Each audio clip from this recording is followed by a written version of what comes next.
ক্যাসেটটি প্রযোজনা ও পরিবেশনা করেছে আল আরব এন্টারপ্রাইজ, হাটহাজারী, চট্টগ্রাম।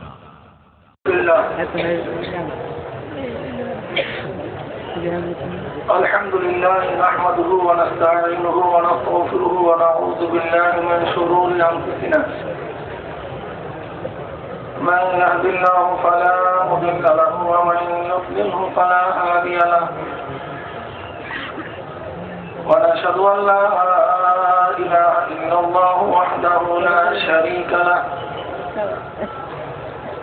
ونشهد أن محمدا عبده ورسوله أما بعد فأعوذ بالله من الشيطان الرجيم بسم الله الرحمن الرحيم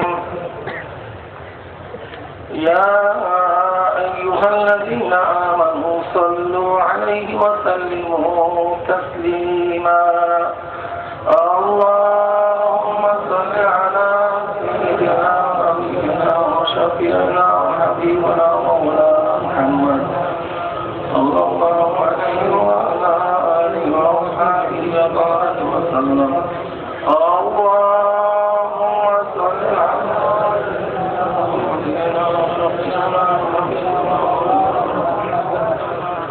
صلى الله عليه وعلى آله وصحبه وبارك وسلم اللهم صل على سيدنا وحبيبنا ومولانا محمد صلى الله عليه وعلى آله وصحبه وبارك وسلم أعوذ بالله من الشيطان الرجيم بسم الله الرحمن الرحيم إنا أوحينا إليك كما أوحينا إلى نوح ونبيين من بعده صدق الله العظيم وصدق رسول النبي الكريم আল্লাহ পাকের বান্দা জনাব মুহাম্মদুর রাসূলুল্লাহ সাল্লাল্লাহু আলাইহি ওয়াসাল্লামের উম্মতগণ, আল্লাহ পাক রব্বুল আলামিন আপনাকে আমাকে এই ফিতনা ফাসাদের জমানায় যখন তাম দুনিয়া থেকে ইসলাম মুসলমানদেরকে মিটিয়ে দেওয়ার ষড়যন্ত্র চলতেছে, তাম দুনিয়ার মধ্যে ইসলাম মুসলমান থাকবে কি থাকবে না এই প্রশ্নের সৃষ্টি হয়েছে। যখন মানুষ নেকের কাজ ছাড়তেছে, গুনার কাজ ধরতেছে, শুধু গুনার কাজ ধরেই না, বরং গুনার কাজে প্রতিযোগিতা শুরু করছে কে কার আগে জাহান্নামে যাবে। জোরে বলি নাউযু বিল্লাহ।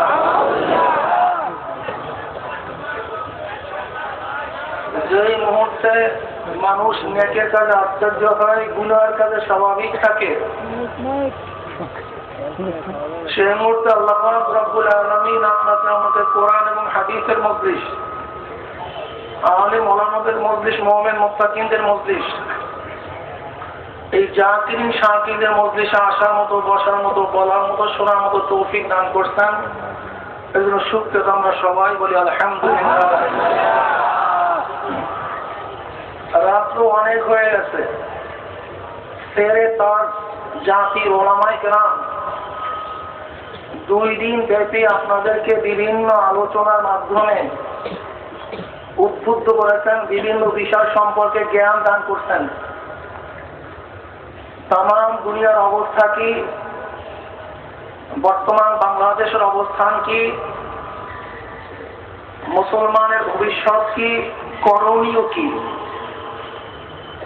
এই বিষয় সম্পর্কে ওলামায়ে কেরাম আপনাদেরকে অবহিত করছেন। আশা করি কিছুটা হলেও আমরা বুঝতে পারছি যে তামাম দুনিয়া ইসলাম মুসলমানের অবস্থা খুবই করুণ, খুবই খারাপ।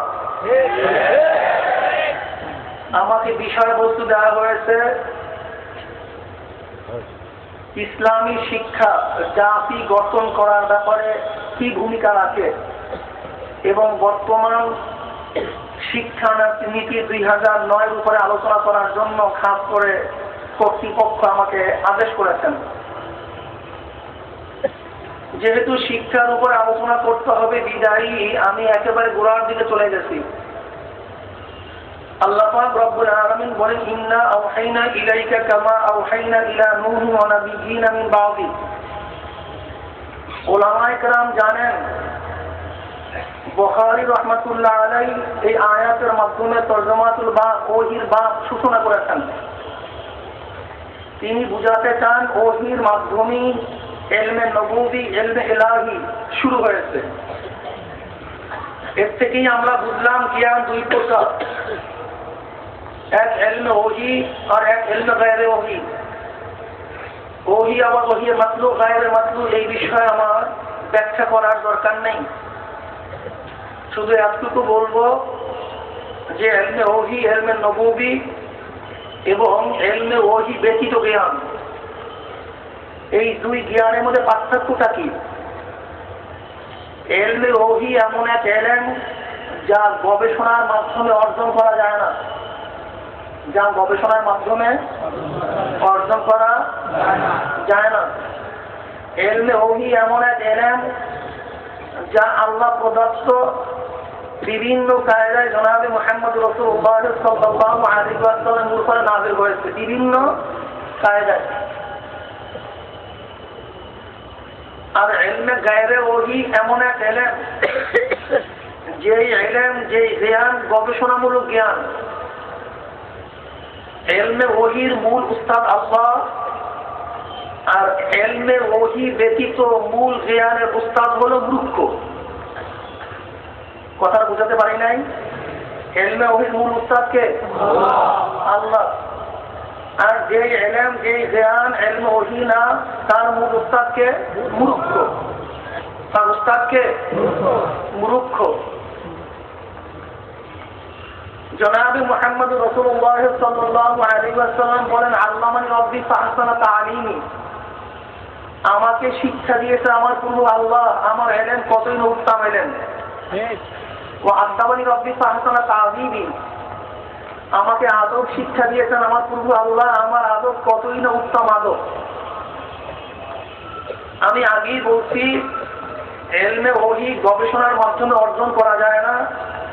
ইলমে ওহী বাদ দিয়ে যত জ্ঞান আছে সব গবেষণার ভিত্তিতে অর্জন করা যায়। এবং তার মূল উস্তাদ কে? জোরে বলেন কে?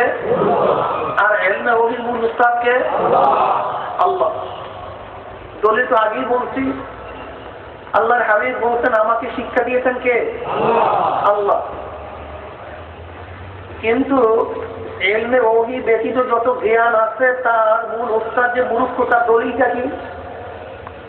ধরে না, দুনিয়ার মধ্যে যেই ব্যক্তি প্রথম মাস্টার্স পাস করছে, এমএ পাস করছে, সে শিক্ষা গ্রহণ করছে কার থেকে? একজন বিএ পাস থেকে। কারণ দুনিয়ার মধ্যে যেই ব্যক্তি প্রথম মাস্টার্স পাস করছে সে শিক্ষা গ্রহণ করছে কার থেকে? একজন বিএ পাস থেকে। যেই ব্যক্তি দুনিয়ার মধ্যে প্রথম বিএ পাস করছে সে শিখছে কার থেকে? একজন আইএ পাস থেকে। যেই ব্যক্তি দুনিয়ার মধ্যে প্রথম আইএ পাস করছে সে শিখছে কার থেকে? যে ব্যক্তি প্রথম 8 পাস করছে 7 পাস থেকে। যেই ব্যক্তি 7 পাস করছে সে শিখছে 6 পাস থেকে। যেই ব্যক্তি প্রথম 1 পাস করছে সে শিখছে কার থেকে? কি জোরে বলেন? যে ব্যক্তি দুনিয়ার মধ্যে প্রথম 1 পাস করছে সে শিখছে কার থেকে? তার উস্তাদকে। একজন মূর্খ। গবেষণামূলক ইলম, দুনিয়ায় আমরা কেউ খালেক না। খুব ভালো মতো বুঝবেন গবেষণামূলক জ্ঞান কি জিনিস। যত আবিষ্কার সব গবেষণা ভিত্তিক, এর খালেক আল্লাহ। এর খালেক কে? ধরে নেন আমরা সবাই শ্বাস টান দেন, কি টানলেন? আসলে শ্বাস টানেন না, অক্সিজেন টানতেন। ছাড়লেন কি? Carbon die oxide ছাড়তেন। এই যে অক্সিজেন টানছি, নাইট্রোজেন বা কার্বন ডাই অক্সাইড ছাড়ছি, এটা কি আমরা সৃষ্টি করছি না আবিষ্কার করছি? কি কথা বলেন? সৃষ্টি করি নাই, কি করছি? আবিষ্কার করছি। খালেক কে? জোরে বলেন কে? আমরা গ্যাস জ্বালাই, গ্যাস। দুইটা পদার্থের মাধ্যমে গ্যাস হয়, ইথন মিথন। একটা কি? ইথন মিথন। কি মনে করেন ভূগর্ভের থেকে যেই গ্যাসগুলো উঠতেছে এটা আবিষ্কার করার আগে ওর মধ্যে ইথন মিথন ছিল কি ছিল না? আমরা সৃষ্টি করছি না আবিষ্কার করছি? তোরা বলেন আবিষ্কার করতে, সৃষ্টি করি নাই। লেবু কি আছে এর মধ্যে? ভিটামিন সি আছে। কি আছে? কি মনে করেন এই ভিটামিন সি আবিষ্কার করার আগেও লেবুর মধ্যে ভিটামিন সি ছিল কি ছিল না?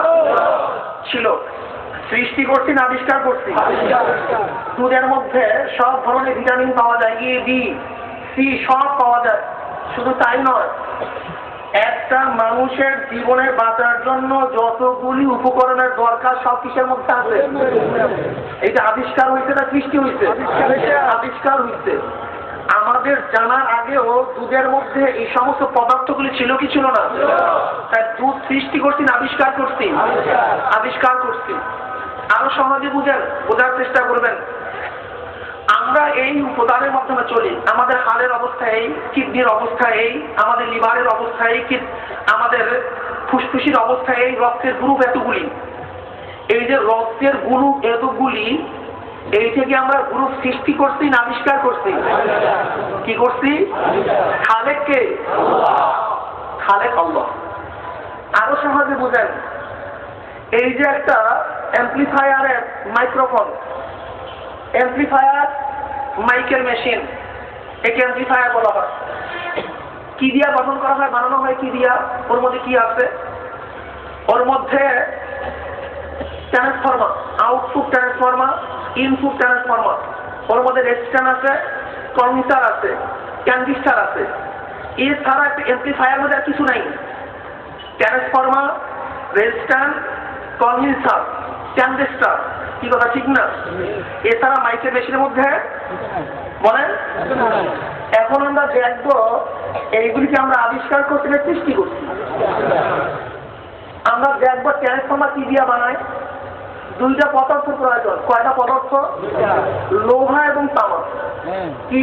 লোহা এবং তামা। তা লোহা কি আমরা সৃষ্টি করছি না আবিষ্কার করছি? তামা আমরা সৃষ্টি করছি না আবিষ্কার করছি? আবিষ্কার করছি। রেজিস্ট্যান্স কি দিয়া বানায়? এক ধরনের মাটি দিয়া বানায়। কন্ডেন্সার কি দিয়া বানায়? এক ধরনের মাটি দিয়া বানায়। তাহলে আমি বলতে চাই যে একটা অ্যাম্প্লিফায়ারের মধ্যে যত ধরনের উপাদান আছে সবের খালেক কে? খালেক। আমরা আবিষ্কারক, আমরা খালেক নই। খালেক আল্লাহ। কি কথা ঠিক না? এইভাবে ধরে নেন, একটা প্লেনের মধ্যে যতগুলি উপাদান আছে সব উপাদানের মূল যে থিম, মূল মেটাল, এই মেটালটা কার তৈরি? জোরে বলেন কার? আল্লাহ তৈরি। আল্লাহ পাক রব্বুল আলামিন দুনিয়া পরিচালনার ক্ষেত্রে সমস্ত মেটালগুলি তৈরি করছেন। কি করছেন? তৈরি করছেন। তৈরি করার পরে আল্লাহ পাক রব্বুল আলামিন বলছেন গবেষণা করো। কি করো? গবেষণা। যেমন ধরে নেন, সহজে বোঝেন, নাঙ্গল যখন আবিষ্কার হয়েছে তার ফালের জন্য যে লোহার প্রয়োজন ছিল আল্লাহ পাক রব্বুল আলামিন সেই লোহা খনির মধ্যে দিয়ে দিছে, যেই কাঠের প্রয়োজন ছিল তা গাছের মধ্যে দিয়ে দিচ্ছে। এখন আল্লাহ পাক বলতেছেন তোমরা গাছ থেকে নাঙ্গলের হাতা বানায় আনাও আর এই খনিজ থেকে লোহার ওই ফালটা বানায় আনাও। আমরা কি বুঝলাম? আমরা সবাই আবিষ্কারক, খালেক কে? ব্যাপারটা এরকম হইল যেরকম আমি অ্যাম্প্লিফায়ারের সমস্ত পার্টগুলিকে আলাদা করছি। কি করছি? আলাদা করছি।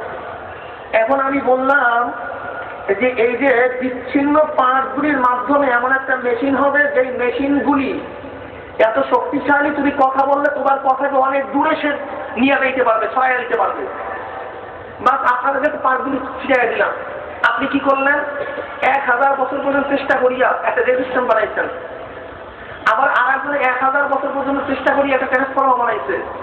আর একজনে 1 লক্ষ বছর পর্যন্ত চেষ্টা করিয়া একটা ট্রানজিস্টর বানাইছে। ধরে না, লক্ষ লক্ষ বছর পরে আবিষ্কার করতে করতে করতে করতে এরকম একটা মেশিন হয়ে গেছে, যেই মেশিনের মাধ্যমে মানুষ কথা বললে অনেক দূরেও শব্দ পৌঁছানো যায়। কিন্তু যেই ব্যক্তি আগেই সরাইয়া রাখছে, পার্টগুলিকে আলাদা করে রাখছে এবং সে জানতো যে এগুলি 1000 লক্ষ বছর পরে এরকম একত্রিত করলে এরকম একটা জিনিস হবে, সেই ব্যক্তি মহাজ্ঞানী না আমরা লক্ষ বছর পরে শুধু একত্রিত করতে পারছি আমরা মহাজ্ঞানী? যিনি ছয়ের একটা তিনি হলো কি মহাজ্ঞানী, আমরা আবিষ্কারক, আমরা খালেক না। অথচ যিনি সৃষ্টির প্রথমেই তাম দুনিয়ার সমস্ত মেটালগুলিকে, মূল ধাতুগুলিকে দুনিয়ার বিভিন্ন অঞ্চলে ছড়াইয়া রাখছেন, সেই ব্যক্তিকে ভুলিয়া গেছে, সেই সত্তাকে ভুলিয়া গেছে, আমার মাওলাকে ভুলিয়া গেছি। বরং বছর পরে যারা আমরা একত্রিত করলাম তাদেরকে বৈজ্ঞানিক বলি, আর আমার মাওলাকে ভুলিয়া গেছি। ব্যাপারটা আরো সহজে বোঝেন আমরা কেমন আবিষ্কারক। দেখবেন গবেষণার দিক থেকে কি বলা হয়, ক্যান্সারের ঔষধ আবিষ্কার হইতে, সৃষ্টি হয় নাই। কি বলা হয়? ক্যান্সারের লিকুল্লি দাগিন দাওয়াউন, প্রত্যেকটা রোগের ঔষধ আছে, কিন্তু আবিষ্কার হয় নাই। কি হয় নাই? আবিষ্কার হয় নাই। তাহলে আমরা ঔষধ বানাই নাই, সৃষ্টি করি নাই, বরং আবিষ্কার করছি। কি করছি? ঔষধের সৃষ্টিকর্তা কে? সেটা আমার আল্লাহ। কোন গাছের মধ্যে ক্যান্সারের কি রোগ আছে? ঔষধ আছে। কোন পাতার মধ্যে কোন রোগের কোন ঔষধ আছে? কোন পদার্থের মধ্যে কোন রোগের কি ঔষধ আছে? আহকামুল হাকিম রব্বুল আলামিন জানেন কি জানেন না? যে আগেই জানে তাকে তোমরা জ্ঞানী মনে করলে না, তোমরা কোটি বছর পরে আবিষ্কার করছো, তোমরা মহাজ্ঞানী কিভাবে হইলা? আরো সহজে বুঝেন, বোঝার চেষ্টা করতে হবে আল্লাহ পাক যে কত বড় খালেক, কত বড় মহাজ্ঞানী, আমরা কিভাবে বুঝবো? দেখেন, আল্লাহ পাক যদি সৃষ্টিকর্তা একজনই না থাকে, তাহলে ক্যান্সার রোগের আবিষ্কার হইতে মাত্র কয়েক বছর আগে, ডায়াবেটিস রোগের আবিষ্কার হইতে মাত্র কয়েক বছর আগে, কিন্তু তার ঔষধ বর্তমানে আবিষ্কার হয়েছে কি হয় নাই? কিসের মধ্যে? কোন গাছের মধ্যে, কোন পদার্থের মধ্যে। তাহলে ওই গাছ কিভাবে জানলো যে কোটি বছর পরে ডায়াবেটিস রোগ হবে? সেই রোগের ঔষধ আমি গাছের মধ্যে তৈরি করতে হবে, যে গাছ কিভাবে জানলো? প্রশ্নটা বুঝতে পারেন নাই। ডায়াবেটিস রোগ আবিষ্কার হতে মাত্র কয়েক বছর আগে, কিন্তু ঔষধটা তো সৃষ্টি হয়েছে দুনিয়ার প্রথম থেকেই। তবে গাছ বেচারা কিভাবে জানলো 1 কোটি বছর পরে, 1000 কোটি বছর পরে মানুষের মধ্যে ডায়াবেটিস হবে, আর আমার গাছের মধ্যে সেই ডায়াবেটিসের রোগের ঔষধ সৃষ্টি করতে হবে? এই থেকে গাছ কোনোদিন জানতে পারে? নিশ্চয়ই পিছনে একজন খালেক আছে যিনি জানেন এত বছর পরে ডায়াবেটিস হবে, তার ঔষধ আমাকে আগেই সৃষ্টি করতে হবে। এত বছর পরে ক্যান্সার হবে, তার ঔষধ আমাকে আগেই সৃষ্টি করতে হবে। তাহলে আমরা সবাই আবিষ্কারক, আমরা কেউ খালেক না। খালেক কে? তাহলে আবিষ্কার করিয়া সব জিনিস অর্জন করা যায়, কিন্তু এলমে ওহী এমন এক এলেম যা 1000 বছর পর্যন্ত গবেষণা করলে কবরের আযাব কেউ গবেষণা করে বুঝতে পাবে না, কিয়ামতের ময়দানের খবর কেউ গবেষণা করে পাবে না, উসরাতের খবর কেউ গবেষণা করে পাবে না, হাউজে কাউসারের অস্তিত্ব কেউ গবেষণা করে পাবে না, সেই কিয়ামতের ময়দানে কি কি ঘটনা ঘটবে সে কেউ গবেষণা করে পাবে না, যতক্ষণ পর্যন্ত আল্লাহ পাক রব্বুল আলামিন ওহীর মাধ্যমে না জানাবে, গবেষণার ভিত্তিতে ওহীর ইলম কেউ অর্জন করতে পারে না।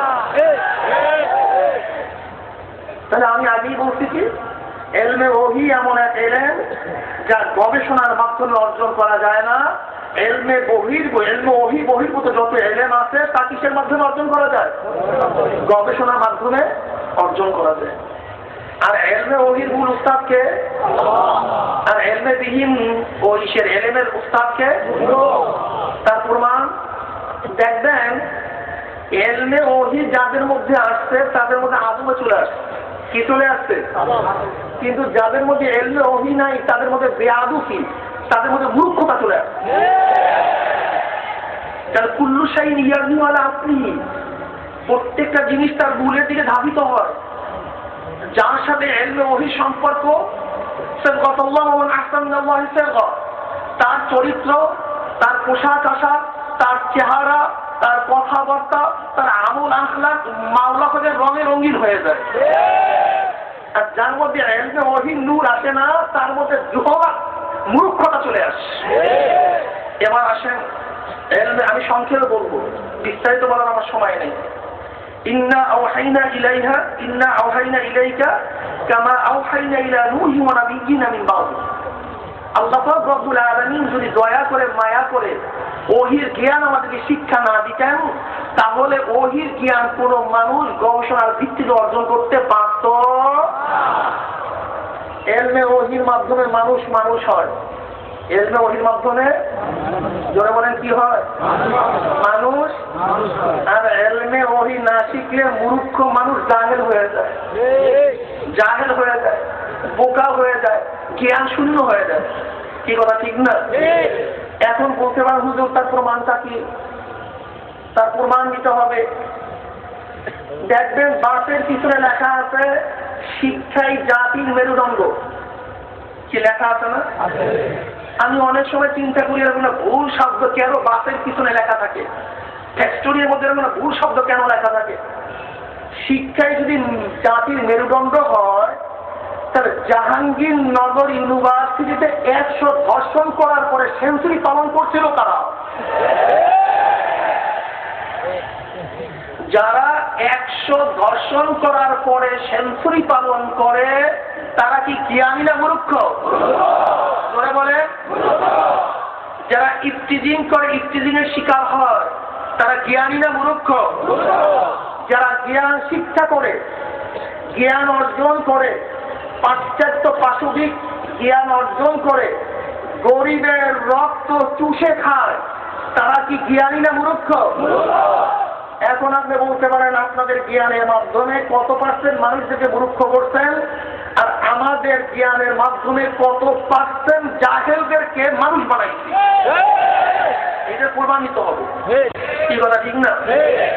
শোনেন, আজকে বাংলাদেশে চিকিৎসা খাতে যেই পরিমাণের অর্থ ব্যয় হয়, বরাদ্দ হয়, এই পরিমাণের কিয়ত অংশ অর্থ যদি সুষম বন্টন করা হইত, তাহলে বাংলাদেশে একজন গরিব মানুষেরও একটা প্যারাসিটামল ট্যাবলেট কিনে খাওয়ার কোনো প্রয়োজন ছিল না।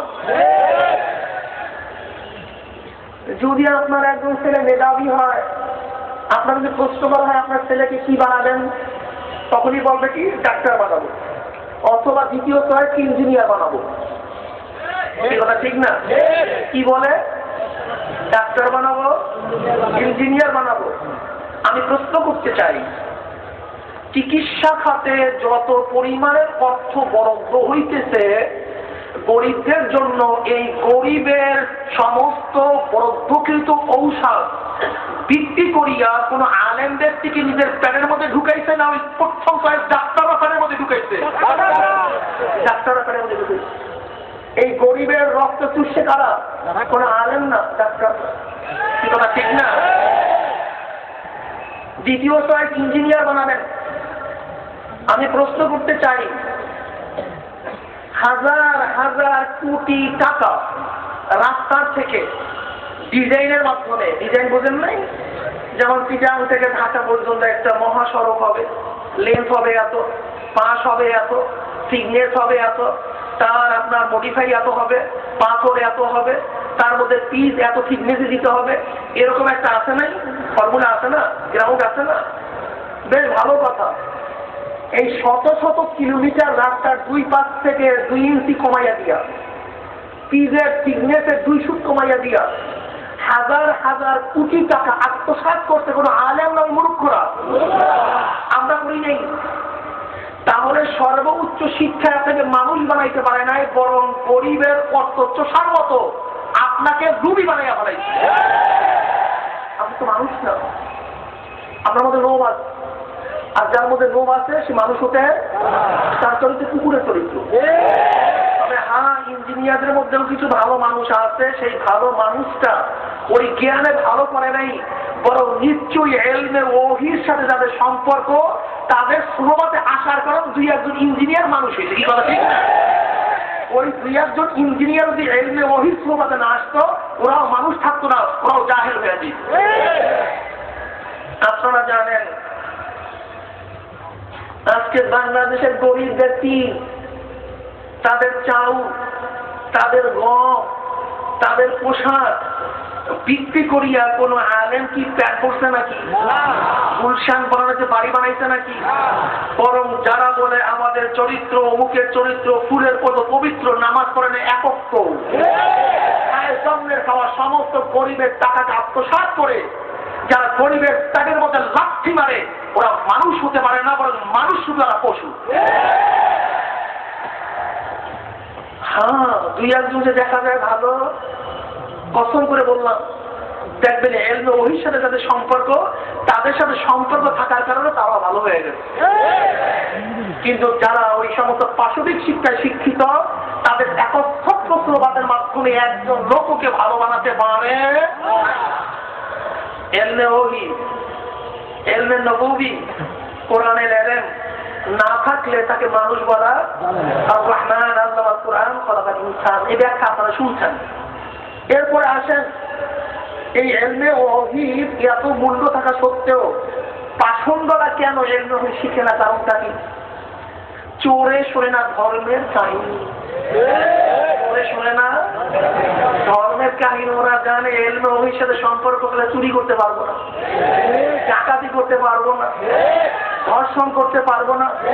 ওই টুকুর মতো একজন প্রতিমন্ত্রী শাহরুখ খানের মতো বিশ্ব লুচ্চা,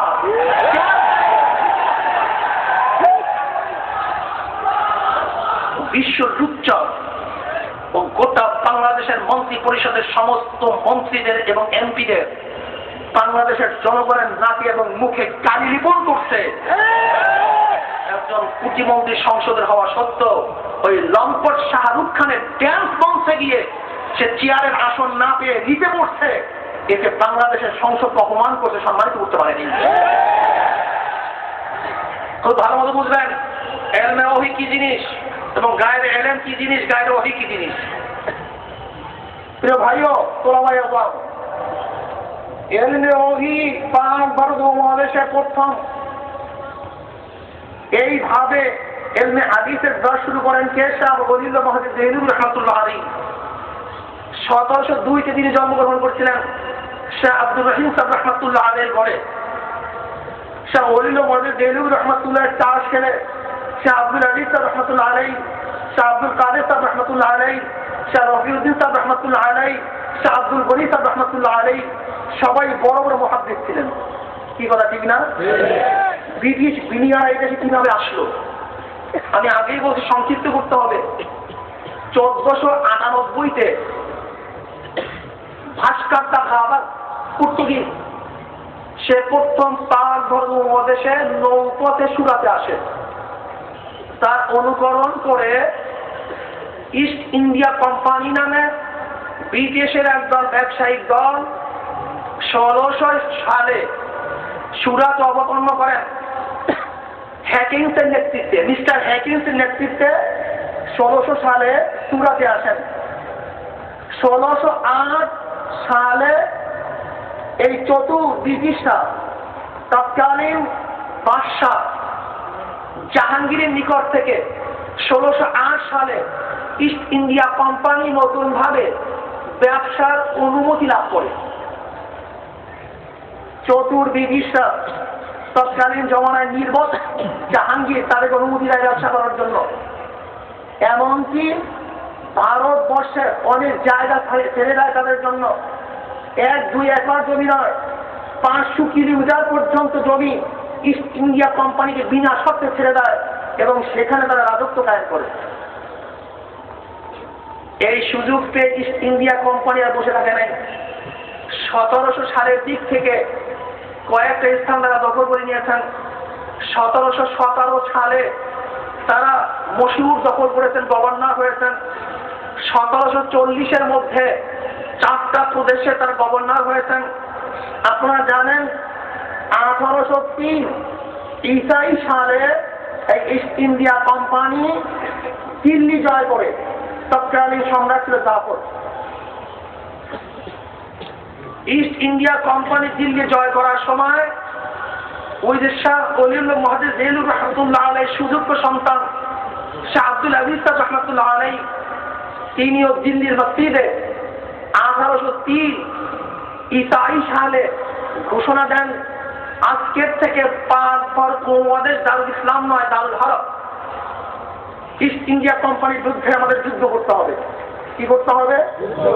যুদ্ধ করতে হবে। সেই যুদ্ধের ভিত্তিতেই 1800 সেই ফতুয়ার ভিত্তিতেই মুসলমানরা ইস্ট ইন্ডিয়া কোম্পানিকে বিদেশ থেকে হটাবার জন্য, ধ্বংস করার জন্য তারা 1857-তে একটা কনফারেন্স ডাকে দিল্লির মধ্যে। তার মধ্যে ছিল জাফর তারিশারি রহমতুল্লাহ আলাইহি, হুজ্জতুল ইসলাম হযরত কাসিম নাওয়ান্দি রহমতুল্লাহ আলাইহি, হাজী ইমদাদুল্লাহ মাহাদির বক্তি রহমতুল্লাহ আলাইহি, রশিদ আহমদ গঙ্গুই রহমতুল্লাহ আলাইহি সহ অনেক অনেক ওলামা ইসলাম সেই কনফারেন্সে ছিলেন। 1857-তে যখন আজাদী আন্দোলন নামে আন্দোলন শুরু হয়, মুসলমানরা বিপ্লব শুরু করতেন, আন্দোলন শুরু করতেন, ব্রিটিশদের যুদ্ধে লড়া শুরু করলেন, কিন্তু গাদ্দারদের কারণে, মুনাফিকদের কারণে তারা পরিপূর্ণ বিজয় অর্জন করতে পারে নাই। আপনারা জানেন 1757-তে পলাশির যুদ্ধে মীর জাফরের কারণেই তখন কিন্তু সিরাজউদ্দৌলা বিজয় অর্জন করতে পারে নাই। কার কারণে? এই মীর জাফর, মীর সাহেব, তুমিচাঁদ, করমচাঁদ, রায়দুল্লাহ বাবু, ঘসিদি বেগমের মতো মুনাফিক সৃষ্টি হওয়ার কারণে 1757-তে মুসলমানরা বিজয় অর্জন করতে, আবার টিপু সুলতান মহীশূরে ব্রিটিশের বিরুদ্ধে আন্দোলন করা শুরু করলেন। তার প্রধান সেনাপতি ছিল মীর সাহেব।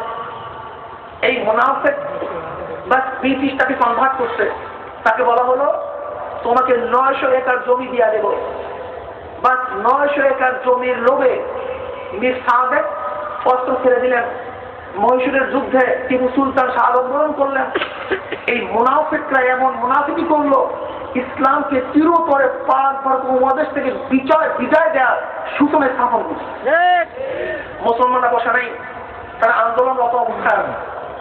আপনারা জানেন 1764 সালে উইলিয়াম হান্টার, তাকে কেন্দ্রীয় সরকার একটা রিপোর্ট পেশ করতে বলছে।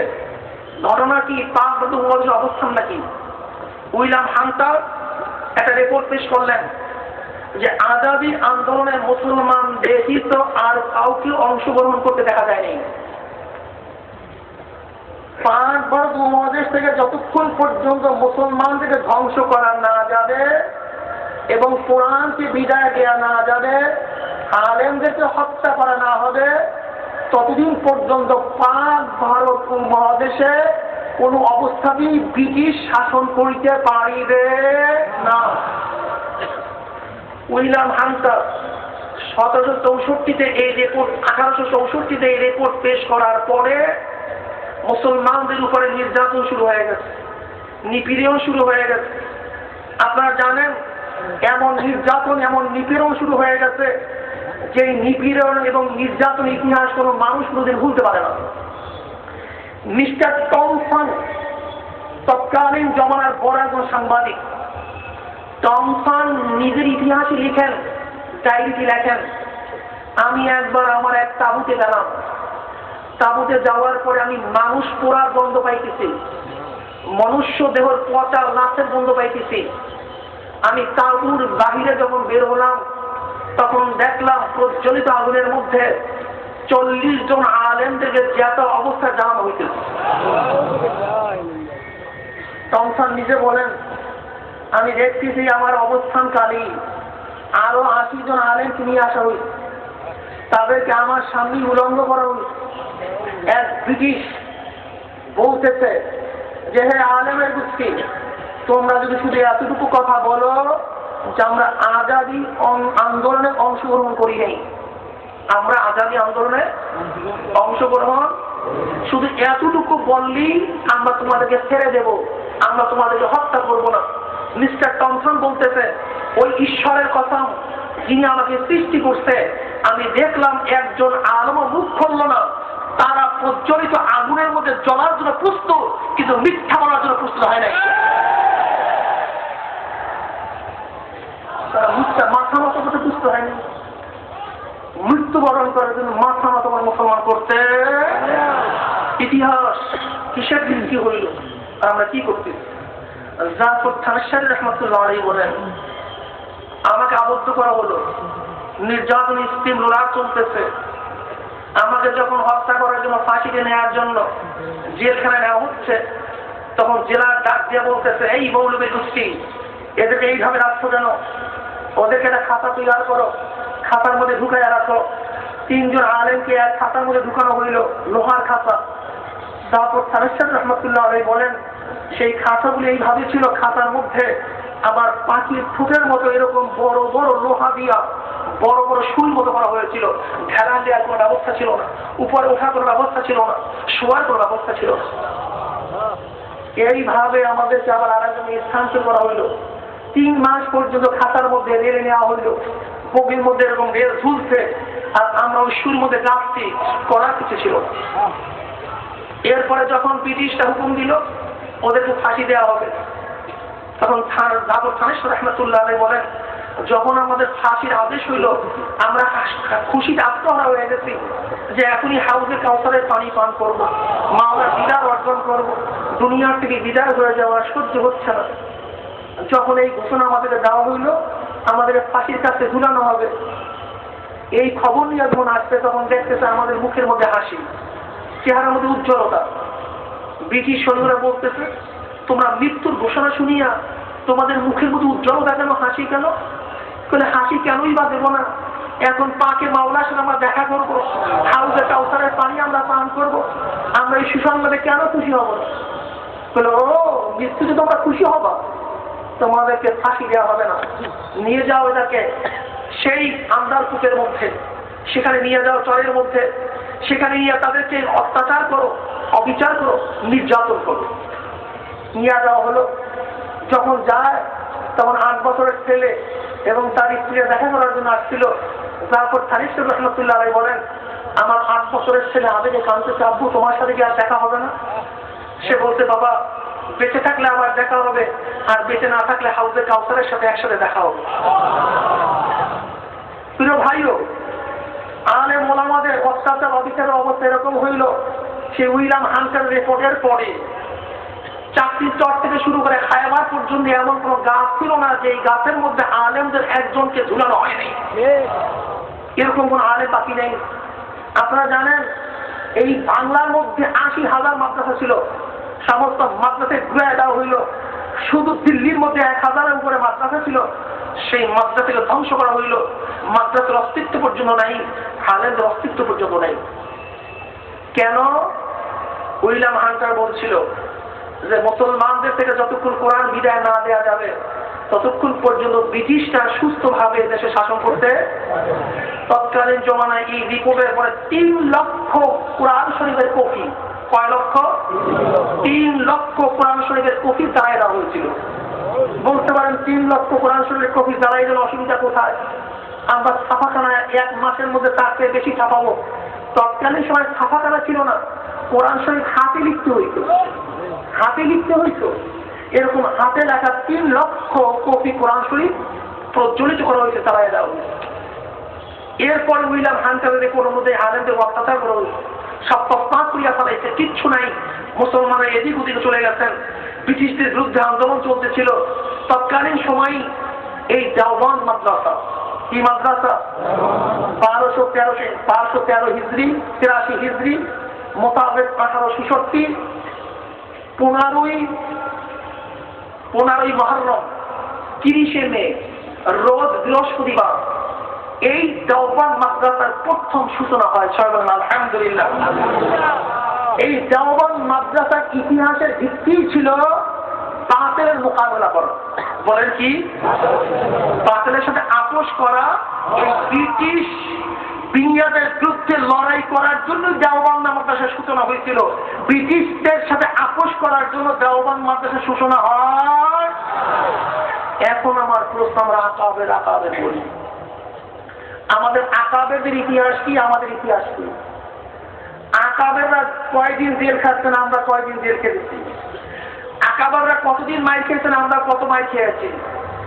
আকাবেররা ব্রিটিশদের বিরুদ্ধে, বাতিলের বিরুদ্ধে কত আন্দোলন করেছে, আমরা কত আন্দোলন করেছি।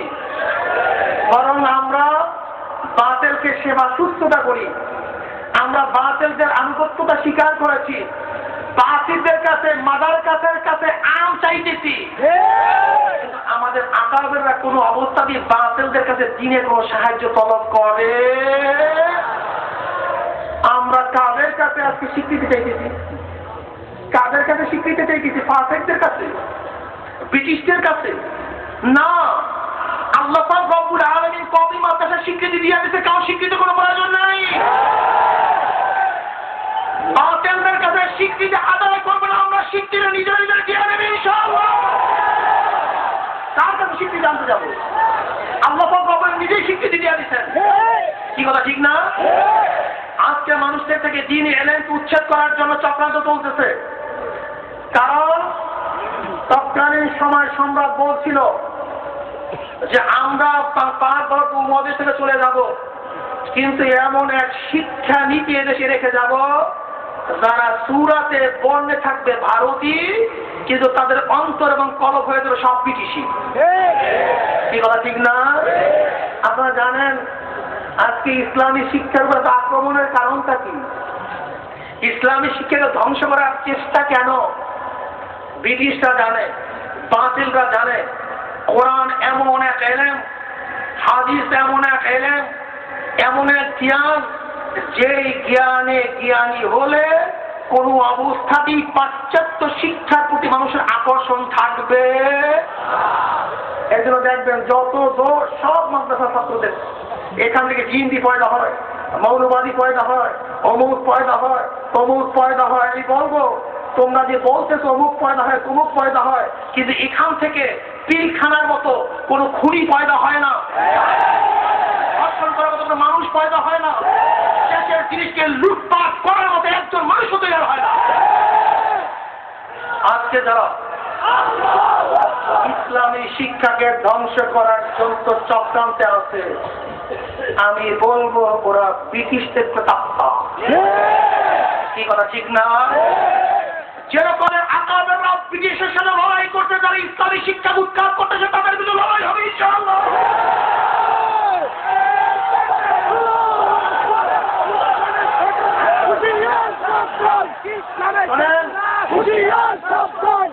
সোজা আঙ্গুলে ঘি ওঠে, সোজা আঙ্গুলে ঘি ওঠে না। যারা চক্ষু রাঙ্গাবে তাদের বিরুদ্ধে চক্ষুকে রঙিন করতে হবে। যারা আঙ্গুল উত্থাপন করবে তাদের বিরুদ্ধে বক্সির উত্থাপন করতে হবে। যারা আমাদের বিরুদ্ধে হুঙ্কার দেবে তাদের বিরুদ্ধে হুঙ্কার দিতে হবে। এরকম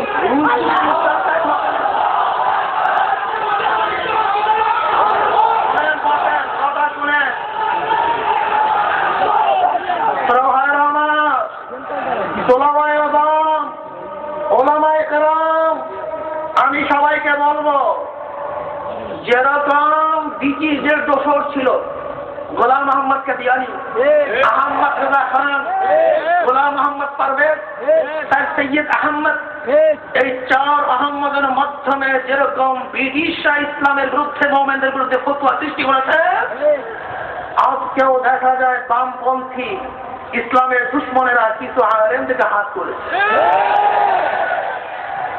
আপনারা জানেন ইসমাইল সৈয়দ রহমতুল্লাহ, শহীদ রহমতুল্লাহ আলাইহি, শাহ আব্দুল গনি সাহেব রহমতুল্লাহ আলাইহি সাহেব, যিনি বালাকোটের ময়দানে রমদশিদের বিরুদ্ধে আন্দোলন করতে গিয়ে শাহাদত বরণ করেছেন। স্যার সৈয়দ আহমদ রহমতুল্লাহ আলাইহি, যিনি বালাকোটের ময়দানে রঞ্জিত শাহর বিরুদ্ধে আন্দোলন করতে গিয়ে শহীদ বরণ করেছেন, তাদেরকেও তৎকালীন জমানায় ব্রিটিশের দোসররা কাফের বলছিল, ইসলামের দুশ্মন বলছিল। কি কথা ঠিক না? আজকেও এরকম কিছু মুনাফিক আছে কি নাই? চিহ্নিত মুনাফিক আছে কি নাই? মুনাফিককে চিহ্নিত করতে হবে। কি করতে হবে? এরা কারা? যারা বাজার গাইড থেকে দুধ দহন করার অপচেষ্টায় লিপ্ত মনে করতে হবে এরাই ব্রিটিশের দোসর। বাজার গাইড থেকে দুধ দহন করা যায়, এই মানটা থেকে ইসলামের কোনো সাহায্য তলব করা যায় না, ইসলামের দুশ্মনের থেকে ইসলামের কোনো উপকার করা যায় না।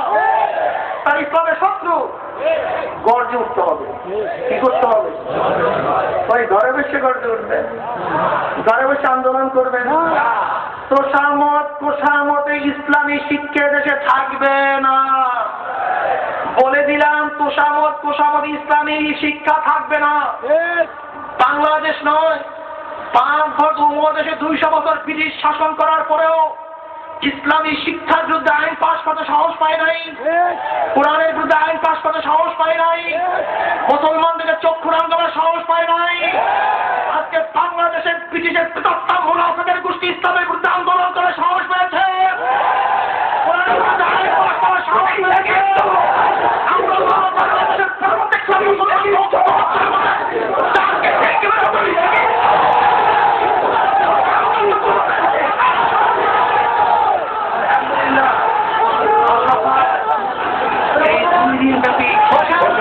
ইসলামী শিক্ষাকে কেন ধূলিসাৎ করতে চায়, এর মূল কারণ কোথায়?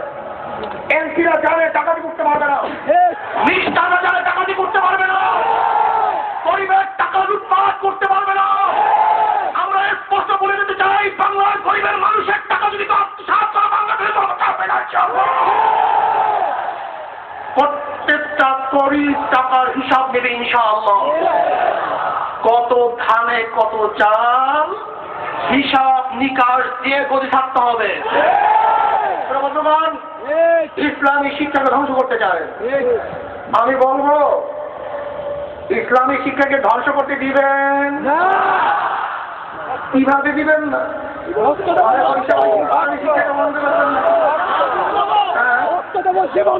يا أيها الذين هادوا إن زعمتم أنكم أولياء لله من دون الناس فتمنوا الموت إن كنتم صادقين ولا يتمنونه أبدا بما قدمت أيديهم والله عليم بالظالمين।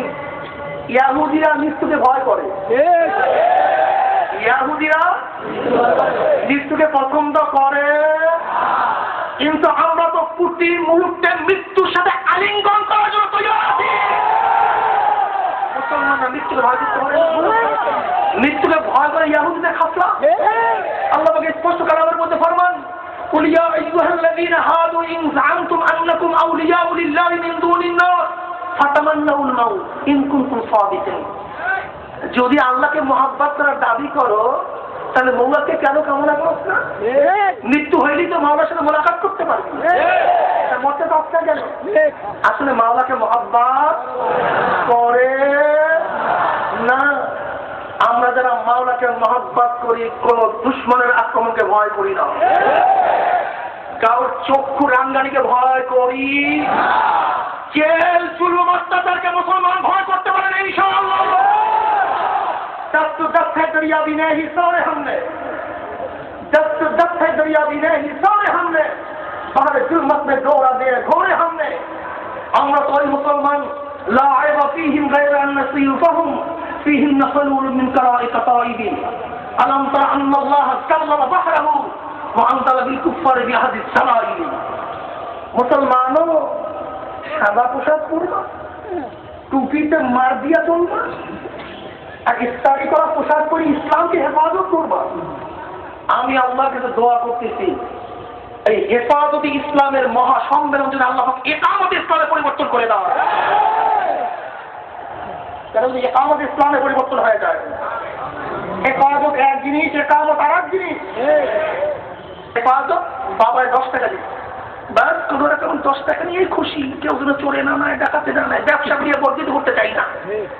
এই যে 10 টাকা ঠিক মতো রাখতে চাইলে হেফাজত, আর 10 টাকার সাথে আরো 20 টাকা করা হলো একামত।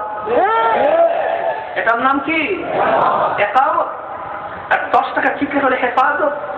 এই হেফাজত ইসলামের মাধ্যমে আমরা বুঝছি মুসলমানরা দুর্বল হয়ে পড়ছে, মুসলমানরা দুর্বল হয়ে পড়ছে। মুসলমানরা দুর্বল না হলে হেফাজত করতাম, একামত করতাম। কিন্তু আমি আশা করি আমাদের মুরব্বী, আমাদের ছেলে তাওয়াত এই করুণ মুহূর্তে আমাদেরকে যে হেফাজত ইসলামের দাওয়াত দিয়েছেন, আমি মনে করি এই হেফাজত ইসলাম হবে একামত ইসলামের সূচনা। এইটি হবে সূচনা। এই বৃদ্ধ বয়সে, এই বুড়া বয়সে আমাদের ছেলে তাওয়াত দামাত বারাকাতুহুম যে সাহসী ভূমিকা পালন করেছেন, আমরা আল্লাহর কাছে দোয়া করি আল্লাহ পাক যেন প্রত্যেকটা মানুষকে এইভাবে সাহসী ভূমিকা পালন করার তৌফিক দান করেন। প্রিয় ভাইও, আপনারা বলতে পারেন আমরা টুপি বলা, আমরা দাড়িওয়ালা, আমরা জিব্বাওয়ালা, আমাদের কি ক্ষমতা আছে, আমরা কি ভাগ করবো? আমরা ওই টুপিওয়ালা, আমরা ওই চুপ্পওয়ালা, যে টুপিওয়ালা চুপ্পওয়ালা ওই কৌরব গোবিন্দের তাতে তাউসকে ধ্বংস করে ফেলেছে। ওই টুপিওয়ালা, আমরা ওই চুপ্পওয়ালা যারা রোম সম্রাটের সমস্ত তত্ত্ব তাউসকে ধ্বংস করে মাটির সাথে মিলিয়ে দিয়েছে। আমরা তো ওই টুপিওয়ালা, ওই জুত্তাওয়ালা, যে সমস্ত চুপ্পওয়ালারা টুপিওয়ালারা দিল্লির মসলাদের মধ্যে লা ইলাহা ইল্লাল্লাহু মুহাম্মাদুর রাসূলুল্লাহর কলেমাকে উচ্চারণ করেছে। আমরা তো ওই টুপিওয়ালা, ওই জুব্বাওয়ালা মোহাম্মদ বিন কাসিম 17 বছরের যুবক, যিনি ম্যাকরনের পথ ধরে রাজা তাহিরের 1 লক্ষ সৈন্যের বিরুদ্ধে মাত্র 5,000 সৈন্য নিয়ে বিজয় অর্জন করেছে। সেই টুপিওয়ালা, সেই জুব্বাওয়ালা, কি কথা ঠিক না? প্রিয় ভাইও, ইসলামী শিক্ষাকে যারা বন্ধ করতে চায়, ওরা কি মুসলমানের শত্রু না মুসলমানের বন্ধু? ওরা বলেন মুসলমানের শত্রু না মুসলমানের বন্ধু? আমি স্পষ্ট ভাষায় শত্রুদের বলে দিতে চাই, তোমরা যেই জুলুম, যেই অত্যাচার, যেই কেসের ভয় দেখাও, মুসলমানরা জুলুম অত্যাচারের ভয় পায় না। জেলখানার মুসলমান ভয় পায় না, র্যাব কোবরার ভয় মুসলমান পায় না, কোন ডিটেনশনের ভয় মুসলমান পায় না, কোন ফাঁসির মঞ্চের ভয় মুসলমান পায় না। আমি স্পষ্ট ভাষায় বলে দিতে চাই যে ইসলামী শিক্ষাকে বন্ধ করার ষড়যন্ত্র করো, তোমার গতিকে তছনছ করে ফেলবে।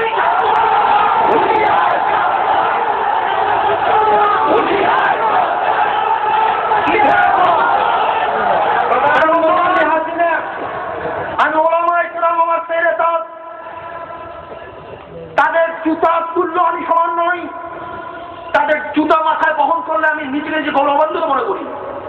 আমার ছেলে তার এখানে বসা আছেন, ওলামায়ে দাওবাত, আপনাদের দাওবাতের ইতিহাস আমাদের জানা আছে, কিন্তু মানা নেই। তাদের ইতিহাস পড়ানো হচ্ছে, আমল নেই। তার চরিত্র জানি, কিন্তু আমি তার চরিত্রবান হচ্ছি না। শাইখুল হিন্দ মাহমুদুল হাসান সাহেব রহমতুল্লাহ আলাইহির ব্যাপারে ইংরেজ বলছিল যে শাইখুল হিন্দ মাহমুদুল হাসান ইংরেজ এত বিরোধী, তাকে যদি পুড়িয়ে গলিয়ে তাকে যদি ভাসিয়ে দেওয়া হয়, তাহলে তার ওই মরা দেহ, ওই গলিত লাশ ওই জায়গায় যাবে না যেখানে ব্রিটিশ বাস করে। সেখানে মাহমুদুল হাসানের লাশ যাবে। মাহমুদুল হাসান সাহেব রহমতুল্লাহ আলাইহি বৃদ্ধ বয়সে গুজা হয়ে গেছে, নুইয়া হাঁটতেন, কিন্তু ব্রিটিশ থেকে দেখলে কোমরের মধ্যে হাত দিয়ে এরকম করে দাঁড়াইছে। ঘটনা কি? আপনি এরকম দাঁড়ান কেন? যে লাল চামড়েওয়ালা কুত্তারা দিয়ে নেই সমস্ত এনেছে মাহমুদুল হাসান বুড়া হয়ে গেছে। এই কথা বলে না বুঝে মাহমুদুল হাসান বুড়া হয়েছে, এই কথাটা তো না বুঝে, বরং মাহমুদুল হাসানের ঘরের মধ্যে যতক্ষণ পর্যন্ত রূহ থাকবে ততদিন পর্যন্ত মাহমুদুল হাসান ব্রিটিশের বিরুদ্ধে আন্দোলন করেই থাকবে। সময় চলে এসছে ইসলামী শিক্ষাকে বন্ধ করার জন্য যে চক্রান্ত চলতেছে।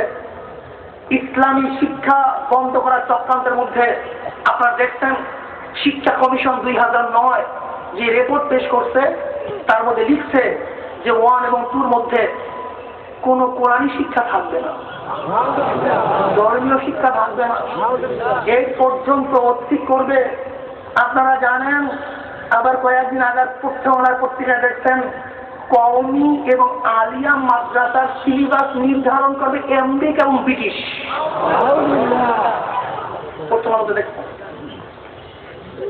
কওমিয়া মাদ্রাসা এবং আলিয়া মাদ্রাসার পাঠ্য কারিকুলাম কি হবে, এই সিলেবাস নির্ধারণ করবে কে? আমরা বলতে চাই আমাদের শিক্ষা কারিকুলাম কি হবে সেইটা তোমার দরকার নাই, বরং আমেরিকার শিক্ষা কারিকুলাম কি হবে তা মুসলমানের সিদ্ধান্ত হবে। তোমরা কি ভেবেছ কোরআন ছাড়া কোনো শিক্ষা শিক্ষিত হলে সে মানুষ থাকবে না? কি কথা ঠিক না? কাজে আর একবার গর্জে উঠতে হবে, বদরের হাতিয়ার দেখে আর একবার গর্জে উঠতে হবে, উহুদের হাতিয়ার দেখে আর একবার গর্জে উঠতে হবে, সেই তবুকের হাতিয়ার থেকে আর একবার গর্জে উঠতে হবে, বালাকোটের ময়দানের হাতিয়ার থেকে আর একবার সোচ্চার হতে হবে। তাদের মোকাবেলা যে সমস্ত আকাবেরা করছে তাদের মোকাবেলা করার জন্য, তাদের অনুসরণ করার জন্য আমাদেরকে আর একবার রাজপথে রক্ত দিতে হবে। প্রস্তুত আছে ইনশাআল্লাহ?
বসেন, সবাই বসে পড়েন।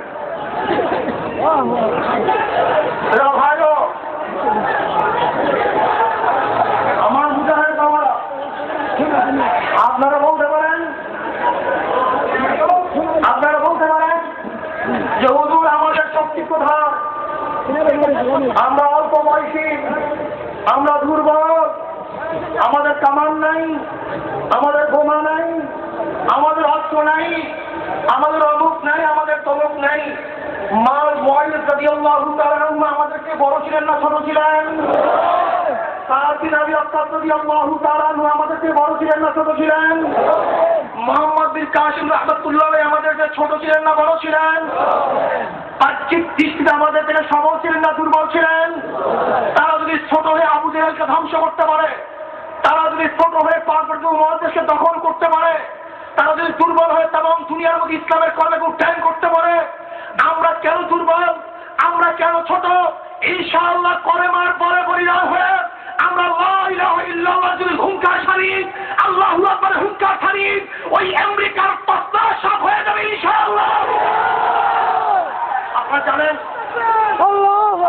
খালিদ বিন ওয়ালিদ রাদিয়াল্লাহু তাআলা যখন নারে তাকবীর আল্লাহু আকবার ধ্বনি দিয়েছিলেন, গোটা হেমস পর্বতটা কাঁপতেছিল, গোটা হেমস পর্বত কাঁপতেছিল, মসনাদ কাঁপতেছিল। সেই হুঙ্কার কি আমাদের মধ্যে এখনো নাই? সেই বল কি আমাদের মধ্যে নাই? আমি বাংলাদেশ সরকারকে স্পষ্ট ভাষায় বলে যেতে চাই, নিশ্চয়ই আপনি এখানে সিআইডি আছে, ডিআইডি আছে, এনএসআই আছে, আপনার রেপোর্ট আছে, আপনার পরিষদের মন্ত্রীও এখানে বক্তব্য করে গেছেন। জনগণের দাবিকে উপেক্ষা করবেন? জনগণের দাবিকে কি বৃদ্ধাঙ্গুলিতে প্রত্যাখ্যান করবেন? যদি জনগণের দাবিকে আপনার উপেক্ষা করেন, বৃদ্ধাঙ্গুলি উন্মোচন করেন, আমরা ইনশাআল্লাহ জনগণ একত্রিত হয়ে আপনার তত্ত্বের তালুকে ধ্বংস করে ফেলবে।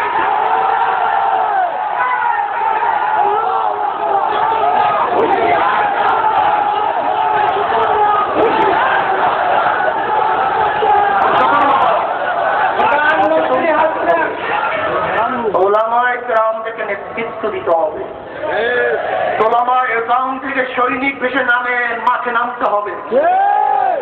1857-তে দিল্লির কনফারেন্সে যখন বলা হয়েছিল যে আমরা তো দুর্বল, আমরা কিভাবে ব্রিটিশদের বিরুদ্ধে আন্দোলন করব, আমরা সংখ্যায় তো কম, ওলামা একরামের কাছে আমি বলবো, তখন কাসিম নানপুর রহমতুল্লাহ কি জবাব দিয়েছিলেন, কি বলছিলেন?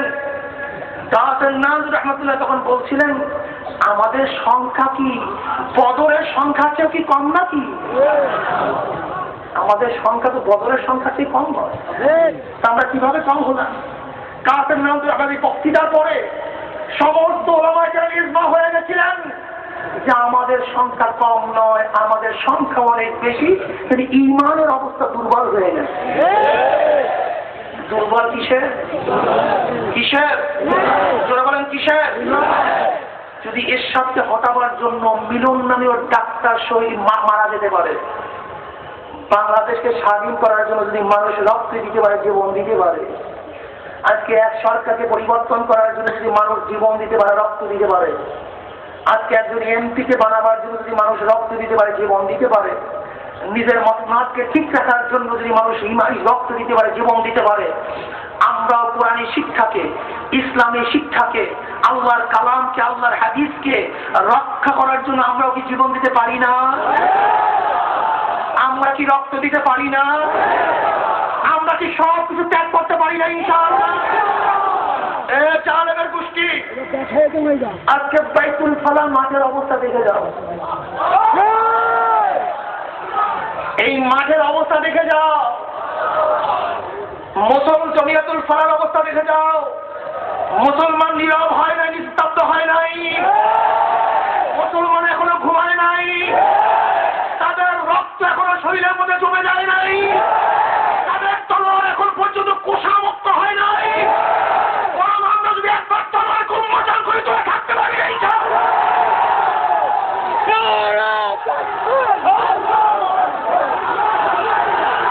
কি মনে করেন, কি মনে করেন? শোনেন ভাইয়া, আমি বলতে চাই, ভাইয়া আমি বলবো, আজকে হেফাজতুল ইসলামের ডাকের মধ্যে যতগুলি মুসলমান এখানে একত্রিত হয়েছে, একামত ইসলামের জন্য রাজপথে এই লোকগুলি নিয়ে বলেন, যদি ইসলামের সত্যি কোনো আইন পাশ করার ক্ষমতা ওদের থাকবে, চিন্তা কেটে দিয়েন। কি কথা ঠিক না?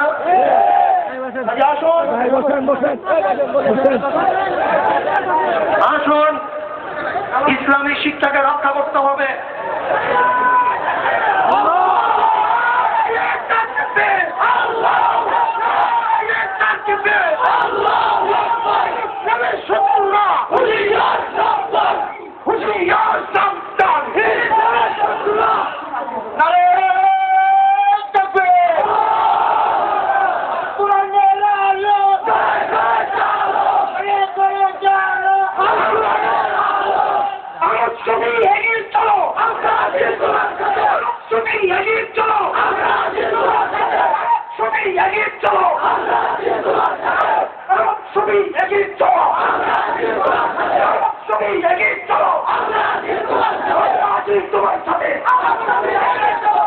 আলহামদুলিল্লাহ, আল্লাহ পাক এই 2 দিন ব্যাপী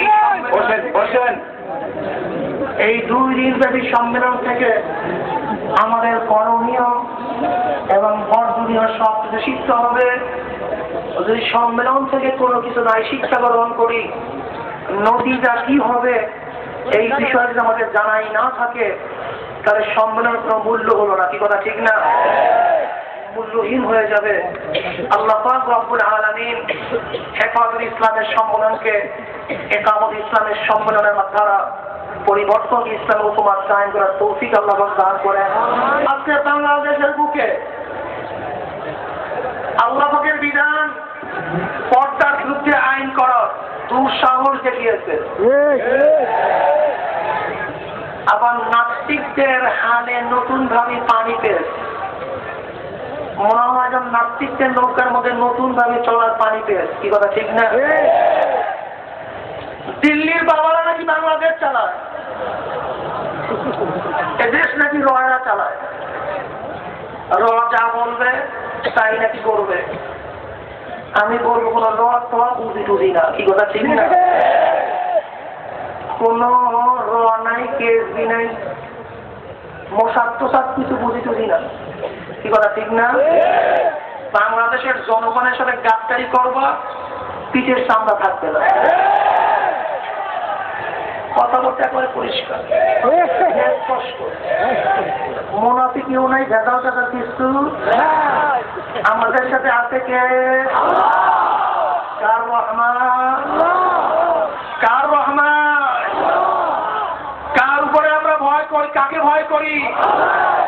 ভরসা করি কাকে?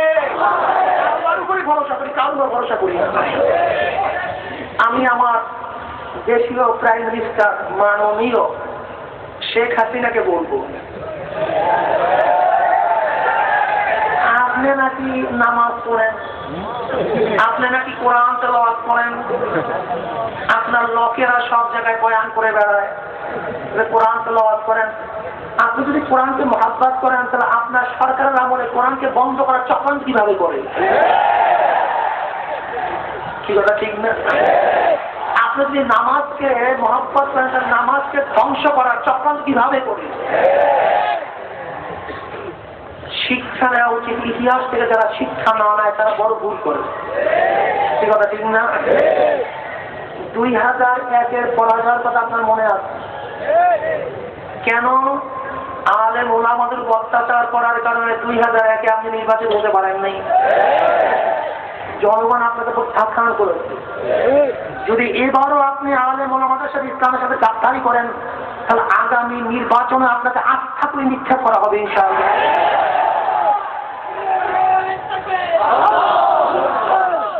শাহ আব্দুল আজিজ সাহেব রাহমাতুল্লাহ আলাইহি যেইভাবে দিল্লির বুখারীর 10 থেকে জিহাদের ঘোষণা দিয়েছিলেন, আমিও আমাদের ছেলে তাকে বলবো, আপনিও বুখারীর 10 থেকে 5-এর মোকাবেলা করার জন্য ঘোষণা দেন।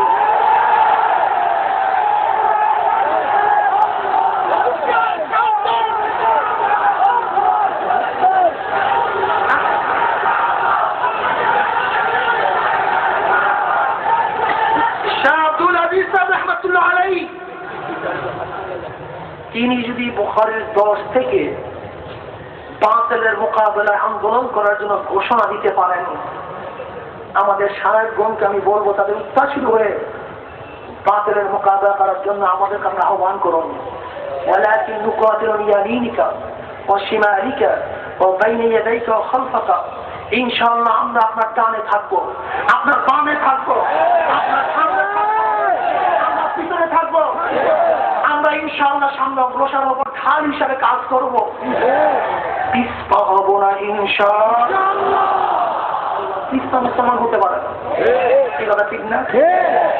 দিন জিন্দা হতে হ্যাঁ কারবালা কি বাত।